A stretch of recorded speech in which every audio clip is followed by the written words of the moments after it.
There was a little gray rope of putty that my grandmother kept in a tin on the shelf above the woodbox, and it cost less than a loaf of bread, and I want to tell you what it did for us. We had one stove. One. A cook stove in the kitchen that burned wood my brothers split in October, and that stove had to warm a farmhouse in Lancaster County through every January the good Lord sent us. No furnace humming in a cellar, no wire running to the house at all, for we keep none. No man coming out in a truck to fill a tank. Just that one stove and the wood pile and whatever sense my grandmother had in her head.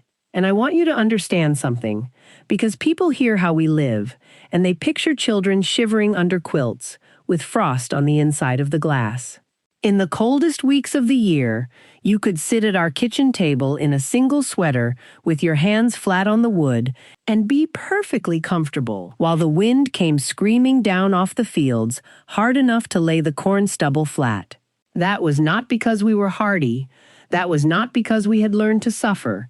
It was because of what my grandmother did every autumn with that little gray rope of putty and about 2 hours of a Saturday. She called it stopping the house. She would go around every window in that farmhouse, room by room, and she would press that soft gray rope down into the crack where the window sash met the frame, running it with her thumb the whole length, top and bottom and both sides, until there was no gap left anywhere for the wind to come in. Then she would do the doors. Then she would take a candle around at dusk and walk it slow along the baseboards and the window trim, watching the flame, and wherever the flame leaned, she would stop and press in a little more. And I mean to tell you before we are through why that gray rope costs about $6 today, why the people who sell heat have almost no interest in you ever hearing about it, and why, in a great many neighborhoods in this country now, there are rules written down in a book that forbid the plainest and cheapest part of what my grandmother did. That last part troubled me when I learned of it. It troubles me yet. So sit a while. Let me tell it the way it was told to me. If this is the kind of plain, useful help you came looking for, go ahead and subscribe. And tell me down in the comments what state you are watching from. We never called it building science. We called it stopping the house, the way you would say a chore that needed no explaining, the same as bringing in the wash before the rain. But there is a reason it works, and the reason is the plainest thing in the world once somebody says it out loud to you. Your house is not cold because the heat is going out through your walls. Your house is cold because the air is leaving it. Those are two different things. And almost everybody has the first one in their head and has never once thought about the second. Here is what I mean. Take a good wool coat. A wool coat is warm, and everybody knows a wool coat is warm. Now stand out on a hilltop in February in that same wool coat with it hanging open down the front. You will be miserable. The wool did not stop being wool. The wind is simply going around it and taking the warm air off your skin faster than your body can make more. A house is that coat. Your walls have insulation in them most likely, and that insulation is doing its job well enough. But your house has 100 small openings you have never once looked at, and warm air is pouring out of every one of them all day and all night, and cold air is walking in the bottom to take its place. Warm air rises. It always has. It goes up through the gaps around your ceiling fixtures and the hatch to your attic and the pipe holes behind your sink, and the moment it leaves out the top, the house pulls cold air in through the bottom to fill the hole. Through the gap under your front door, around the window sashes, behind the baseboard, through the outlet on the north wall, which if you have never put your hand to one on a windy night, you should, and you will not believe what comes through a plastic outlet cover. That is a chimney, not the good kind in your wall that carries smoke. Your whole house has quietly become a chimney, and it is drawing all winter, and every bit of heat you paid for goes up it and out. My grandmother did not know one word of that explanation. She knew the candle flame leaned, and she knew where it leaned, and she knew what to press into the crack, and her kitchen was warm. Now, the old peoples knew this long before we did, and they were not gentle about it. Go and look at how folks kept a house in the cold countries before there was a furnace to be had anywhere. In the north of the old country, they hung heavy woven cloth over every door in the wintertime, and packed moss and tow into the seams between the logs, and went around every fall to check it. In the cold parts of the old country, the winter windows went up in October and came down in April. A second sash set outside the first, with a hand's width of still air trapped between them, and the seam sealed with paper and paste for the winter. In the highlands, they banked the outside of the house with earth and straw up to the sill so the wind could not get under the floor. Every one of those peoples had worked out the same thing without ever writing it down as a rule. Stop the moving air, and a small fire will warm a whole family. Let the air move, and no fire in the world is large enough. And somewhere down that long line it came to a plain people in Pennsylvania who had turned their backs on the wire and the furnace and the truck with the tank on it, and who had one stove and a long winter, and who could not afford to be foolish about it. We kept the old way because we never left it. While the world ran toward the big machine in the cellar, we stayed on our knees at the baseboard with the candle and the putty. And the putty never once sent us a bill. Now, I have to be honest with you here, the way I would want somebody honest with me. For a very long time, this was simply how people kept a house warm. Our people and a great many others. And then, about 100 years back, the furnace came. The kind that sits in a cellar and burns oil or gas and blows the heat up through the floor. And I will not stand here and tell you that furnace is worthless, because it is not. On a night when it is 10 below zero, that machine can do something my grandmother's putty cannot do. I have been in warm houses in January and I did not sniff at them. But I will tell you what is true. The furnace could be sold to you.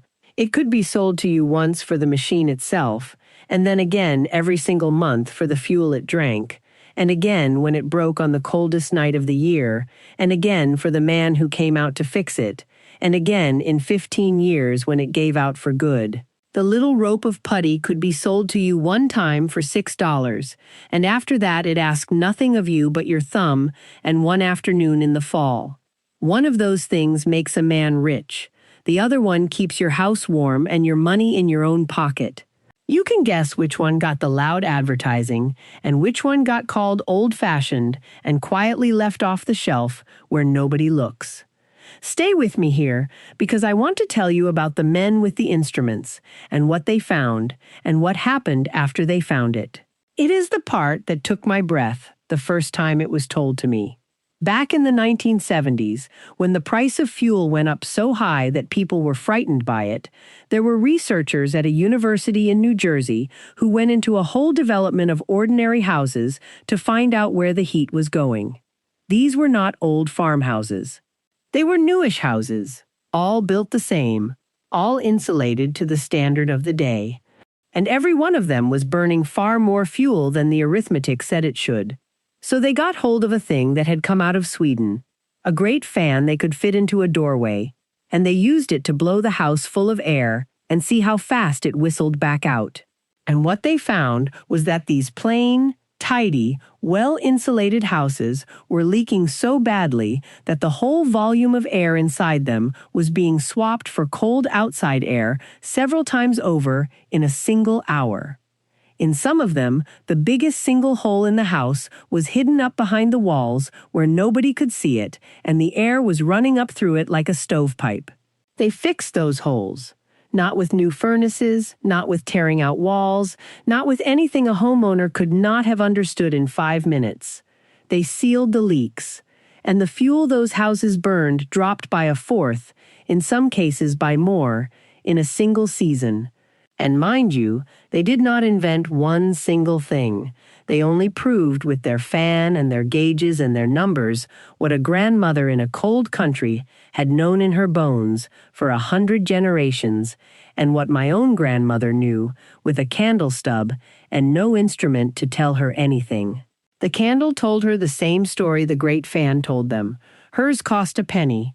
That work is where the whole business of testing a house for leaks came from, and every energy man who comes to your door today with a fan is standing on it. And yet ask 10 of your neighbors what is making their house cold, and 9 of them will tell you the windows are old or the furnace is tired, and one may say the insulation, and not one of them will say the air is walking out around the trim. If this is doing you some good so far, subscribe and turn on notifications so the next one finds you when it is ready. Now, I told you I would tell you the part that troubles me, and here it is. In a good many neighborhoods in this country now, the people who write the rules will not let you do the simplest half of what we have always done. There are associations with rule books, and in those rule books it is written down plainly that you may not put plastic sheeting on the inside of your windows where it can be seen from the street. You may not hang a quilt or a heavy blanket over a window. You may not put up a storm window that does not match. You may not tack cloth over a door. They want the windows uniform and pretty from the sidewalk in January, and the cost of that prettiness is paid by whoever is inside, in fuel, every month, all winter. I have read of folks getting a letter with a fine attached to it for a sheet of clear plastic on the inside of their own glass in the middle of a cold snap. Nobody passed a great law against staying warm.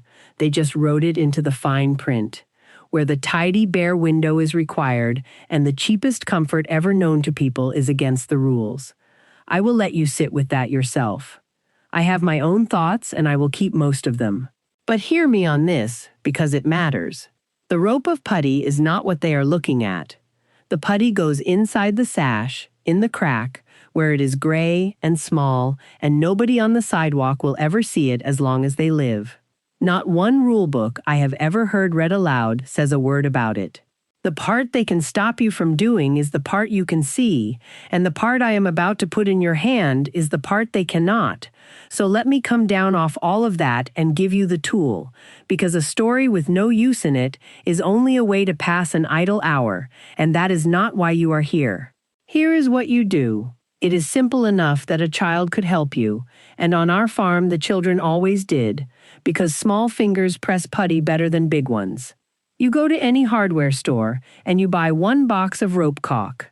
Some places call it caulking cord, and some call it Mortite, and some of the older men behind the counter will just call it window rope.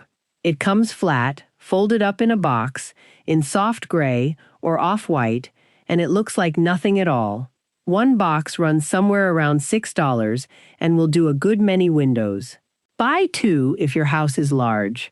It is not a thing you will regret having. Before you touch it, take a candle around your house at dusk on a windy day, or a stick of incense if you have one, which shows it even better because the smoke draws a line in the air you can see.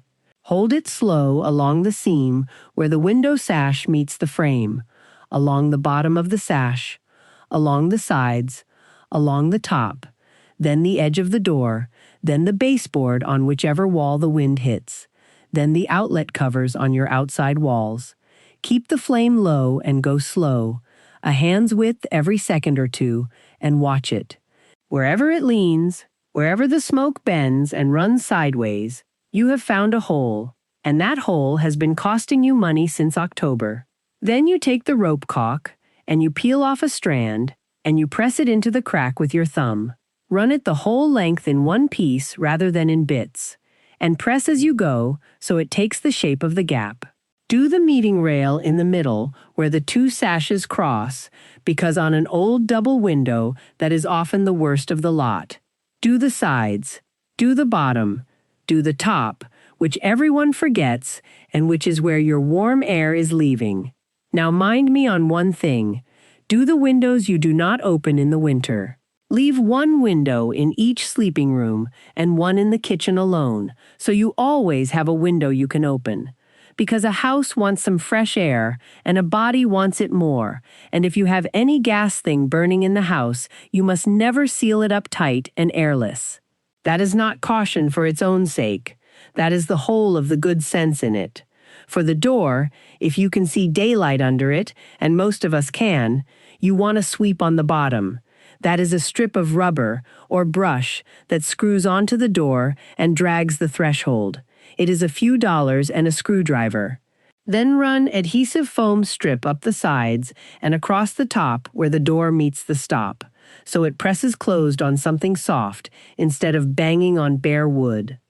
For the outlets on your outside walls, take off the plate, put in one of those foam gaskets they sell in a packet for a couple of dollars, and put the plate back on. It takes a minute apiece, and you will be astonished, and a little bit angry, at how much was coming in. And if you can get up into your attic hatch safely, look at the hatch itself, and put foam tape around the frame it sits on so it seals when you close it.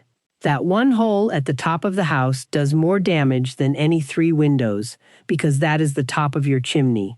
That is the whole of it. $6 for the rope, a few more if you buy the sweep and the foam and the gaskets, and one afternoon of the kind my grandmother gave it every October with a hymn going under her breath the whole time. Now let me speak to the questions I know you have, because you are sensible and you should have them. You are asking whether this can really save you $3,000. I will not tell you a number I cannot stand behind, and I would ask you not to trust anyone who does. What I will tell you is what the men with the fan found in those New Jersey houses, and what our own family found with a candle and a tin of putty, which is that a leaky house can be losing a quarter or more of everything you spend on heat straight out through gaps you could cover with your thumb. Take whatever you paid to heat your house last winter and take a quarter of it away in your mind. For some of you, that is a few $100s. For some of you, in a big drafty house with a hard winter and an expensive fuel, it is a great deal more than that. It is your number, not mine, and you already know roughly what it is. You are asking whether it will really make the house feel different, or whether it is only a number on a bill. It will make it feel different, and faster than you expect. Most of what you call cold in a room is not the temperature at all. It is a draft moving across your ankles and the back of your neck, pulling the warmth off your skin, the same as that open coat on the hilltop. Stop the draft, and the same room, at the same reading on the thermometer, will feel warmer to you that same evening. Folks who do this often find they turn the heat down a few degrees without meaning to, simply because they stopped feeling the need. You are asking whether it will hurt your windows or your paint. Rope caulk comes out in the spring in one piece if you pull it slowly, and it leaves no more mark than a fingerprint. Wipe the sash clean and dry before you press it in, and it will hold all winter and let go easy when you want it gone.